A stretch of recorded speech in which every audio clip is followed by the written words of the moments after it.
Buenas tardes, mi nombre es María Matilde Graterol y en esta oportunidad estoy haciendo equipo con María Esperanza Rojas y María Elena Zavala en la tarea número 2 de la Cátedra de Fundamentos de Neurociencia del segundo trimestre de la carrera de Psicología de la Universidad de Yacambú.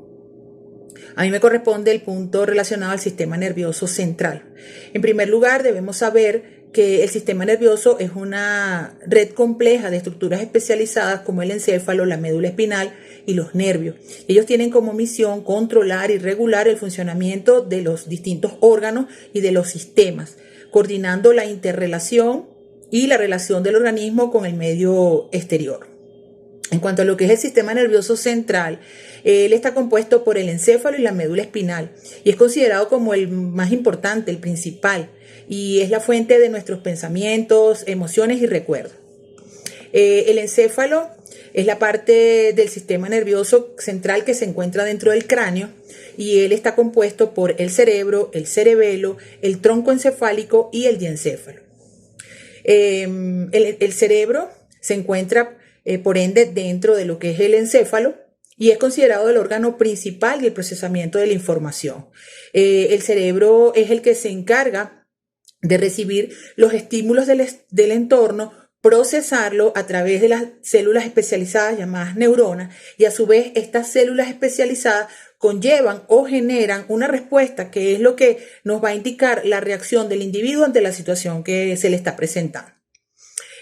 Ahora tenemos por aquí lo que es el cerebelo.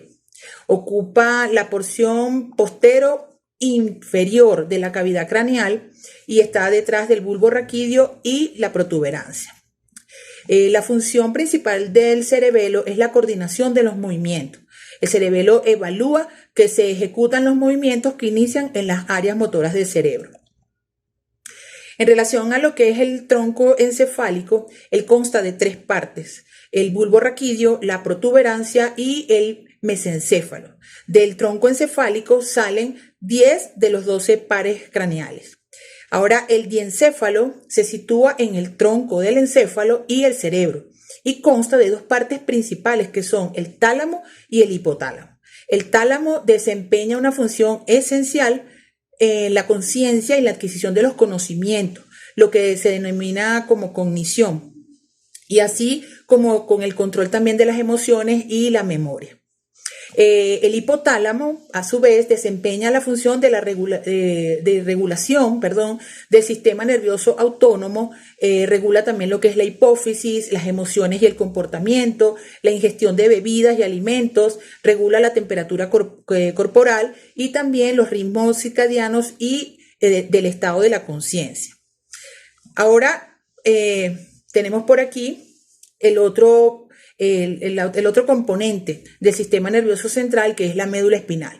La médula espinal se localiza en el conducto raquídeo de la columna vertebral, el cual está formado por la superposición de los agujeros vertebrales que conforman la sólida coraza que protege y envuelve a la médula espinal.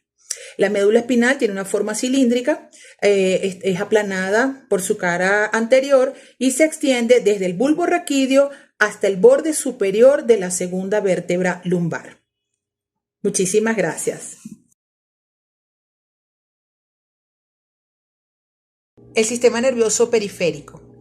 El sistema nervioso periférico es el que está formado por los nervios que conectan el encéfalo y la médula espinal con el resto de las partes del cuerpo. Los nervios que se originan en el encéfalo se denominan nervios craneales y los que se originan en la médula espinal son denominados nervios raquídeos o espinales. Los ganglios son pequeños acúmulos de tejido nervioso situados en el sistema nervioso periférico y los cuales contienen cuerpos neuronales y están asociados a nervios craneales o a nervios espinales. Los nervios son haces de fibras nerviosas periféricas que forman vías de información centrípeta, desde los receptores sensoriales hasta el sistema nervioso central, y vías centrífugas, los que van desde el sistema nervioso central a los órganos efectores. Los nervios espinales y raquídeos y sus ramas comunican al sistema nervioso central con los receptores sensoriales, los músculos y las glándulas. Estas fibras constituyen el sistema nervioso periférico.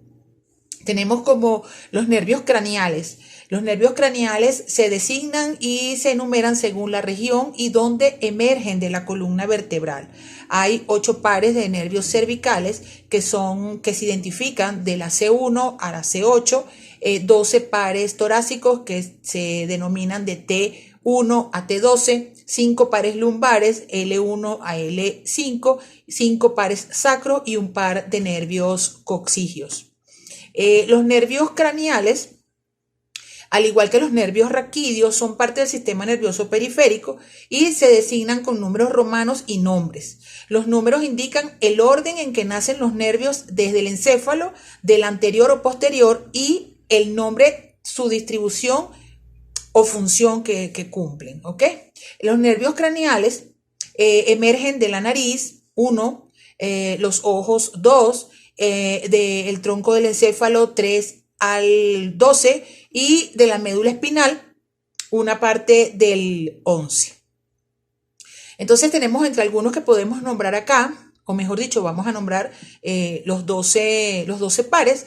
Tenemos que están el nervio olfatorio o primer par craneal, el nervio óptico o segundo par craneal, nervio motor ocular común o tercer par craneal, el nervio patético o cuarto par craneal, el nervio trigémino o quinto par craneal, el nervio motor ocular externo o sexto par craneal, el nervio facial o séptimo par craneal, el nervio auditivo o estato acústico, también en número sería el octavo par craneal, el nervio glosofaringio, o noveno par craneal, el nervio vago o décimo par craneal, el nervio espinal o onceavo par craneal y el nervio hipogloso o doceavo par craneal.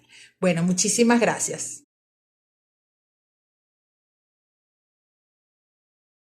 Buenas tardes, mi nombre es María Esperanza Rojas y a mí me corresponde explicar dentro del sistema nervioso periférico el sistema nervioso autónomo. Este sistema nervioso autónomo, a su vez, está compuesto por el sistema nervioso simpático y el sistema nervioso parasimpático.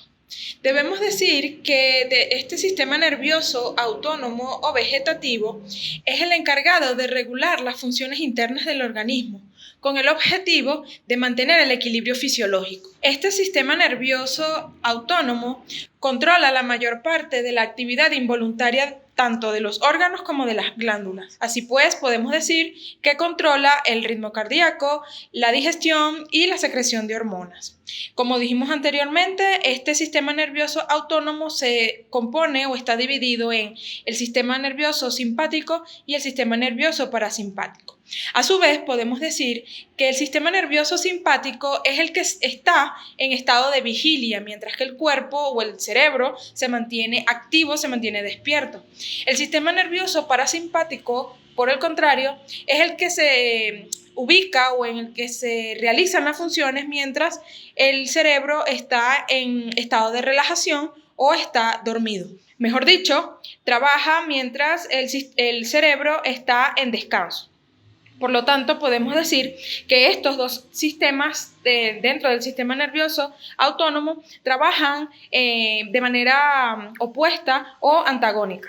Ahora bien, podemos decir que este sistema nervioso, el simpático, es el que se estimula mediante el ejercicio físico, ya que aumenta la presión arterial, dilata las pupilas y a su vez se produce el erizamiento del cabello o del vello.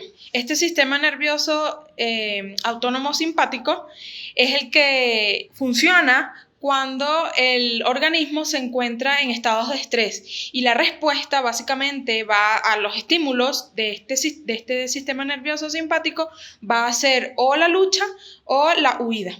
Por otro lado, cuando el sistema nervioso autónomo parasimpático predomina, reduce o inhibe la respiración, baja el ritmo cardíaco, estimula el sistema gastrointestinal y sobre todo la regeneración del cuerpo cuando éste entra en descanso, es decir, mediante el sueño.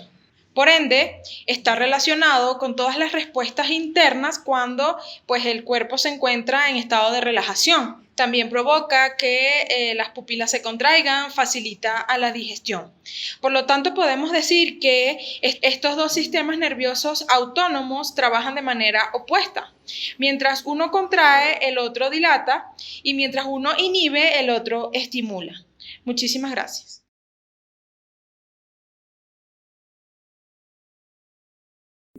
El cerebro, o la corteza cerebral, es la parte más desarrollada del sistema nervioso. Realmente es la cáscara que envuelve nuestro cerebro, que es donde percibimos los pensamientos, las formas de reaccionar.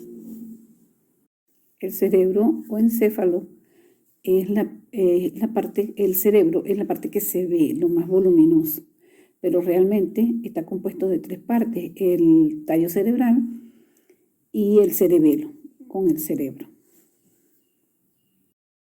El cerebro tiene dos grandes, está dividido en dos grandes hemisferios, el hemisferio derecho y el hemisferio izquierdo. Está dividido por la cisura interhemisférica y en lo profundo de esa cisura se puede observar el cuerpo calloso.